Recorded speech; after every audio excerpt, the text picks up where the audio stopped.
शांतीब्रह्म संत एकनाथ महाराज यांची जन्मभूमी असलेल्या पैठण नगरीतील अत्यंत लोकप्रिय असलेली तसेच प्रथम क्रमांकाची महेश नागरी पतसंस्थेची आपण आढावा घेत आहोत। आपल्यासोबत महेश नागरी पतसंस्थेचे चेअरमन विष्णुकांत गंगाबिसन काबरा साहेब आहेत। काबरा साहेब, आपले संभाजीनगर समाचार या चॅनलमध्ये खूप खूप स्वागत आहे। संस्थेची सुरुवात कधी झाली आणि कोणी केली? संस्थापक अध्यक्ष श्यामसुंदरजी बजाज यांनी 1992ला या संस्थेची स्थापना केली आहे। पैठण शहरात औद्योगिक पतसंस्था म्हणून ओळख आहे। 35 वर्षापासून अविरत सेवा आम्ही आमच्या सभासदांना देतोय। संस्थेच्या स्वमालकीची इमारत असून संस्थेजवळ 2 प्लॉटसुद्धा आहेत। बिडकीन येथे एक शाखा आमची व्यवस्थितरित्या चालू आहे। संस्थेला सातत्याने आमच्या वर्ग दर्जा मिळालेला आहे। प्रतिवर्षी संस्थेची ही आलेख हा वाढत आहे। संस्थेच्या आतापर्यंत कोट्यावधीची उलाढाल झालेली असून आपल्या संस्थेच्या ठेवी एकूण किती ठेवी आहेत?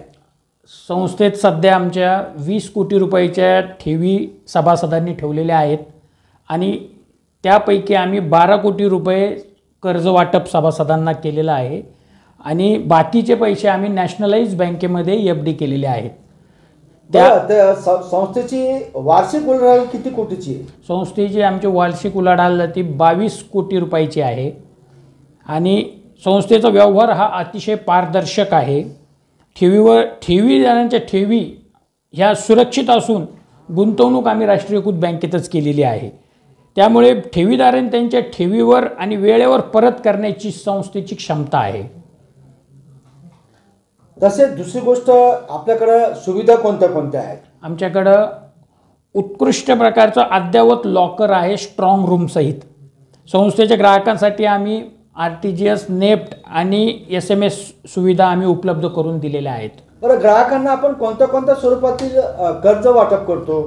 आता ग्राहकांना आम्ही आमच्या सभासदांना आम्ही कर्ज, एक तर तात्काळ कर्ज एक आहे, दुसरं एक मॉर्गेज कर्ज देतोय, एक गोल्ड लोन आम्ही एक करतोय आणि आता कॅश क्रेडिट सेवा एक आम्ही चालू केलेली आहे। अशा प्रकारचे सेवा लोन आम्ही सभासदांना वाटतोय। बरं, जे संस्थेचा आणि एकंदरीत संचालक मंडळाचं एकंदरीत काम पारदर्शक असून यामध्ये ग्राहकांची जी विश्वासार्हता आहे ती विश्वासार्हता आपण जिंकली, त्याच्या बळावरच आपण आज पैठण शहरात प्रथम क्रमांकावर शिखर गाठले।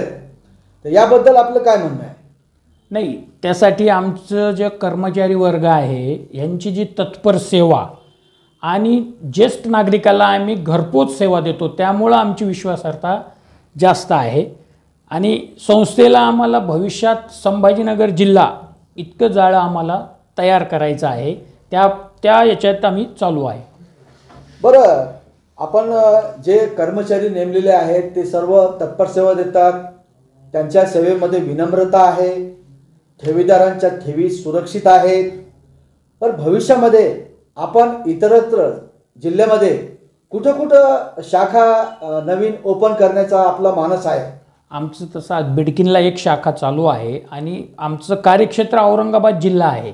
तर औरंगाबाद जिल्ह्यातील सगळ्या 7 तालुक्यात आम्हाला शाखा ओपन करायच्या आहेत आणि प्लस औरंगाबाद जिल्ह्यात सुद्धा आम्हाला शाखा स्थापन करायची आहे। चेअरमन साहेब, आपण शेवटी आपले जे ठेवीदार आहेत, ग्राहक आहेत किंवा खातेदार आहेत, सभासद आहेत, यांच्यासाठी काय आवाहन करणार? मी चेअरमन या नात्याने मी सर्व सभासदांना हे सांगेल की तुम्ही संस्थेवर विश्वास ठेवून संस्थेत व्यवहार करा। तुमच्या कोणत्याही विश्वासाला आम्ही तडा जाऊ देणार नाही आणि भविष्यात आम्ही ISOसाठी आमचा प्रयत्न चालू आहे। आम्ही लवकरच ISO घ्यायचा सुद्धा प्रयत्न करू राहिलो आहे। तरी आमचं त्या रस्त्याने आमची वाटचाल चालू आहे। तसेच आमच्या सर्व सभासदांनी जे सहकार्य आम्हाला आत्तापर्यंत केलं आहे संस्थेला, त्या बळावर आमची आतापर्यंतची संस्था ही अवर्ग दर्जा प्राप्त केलेली आहे. तर असंच सहकार्य सर्व सभासदांना विनंती आहे, हेच सहकार्य आणि अशीच आम्हाला मदत करावी. आम्ही अजून पुढे जाण्याचा प्रयत्न करू. सर्व आपले खूप खूप आभार. धन्यवाद. धन्यवाद.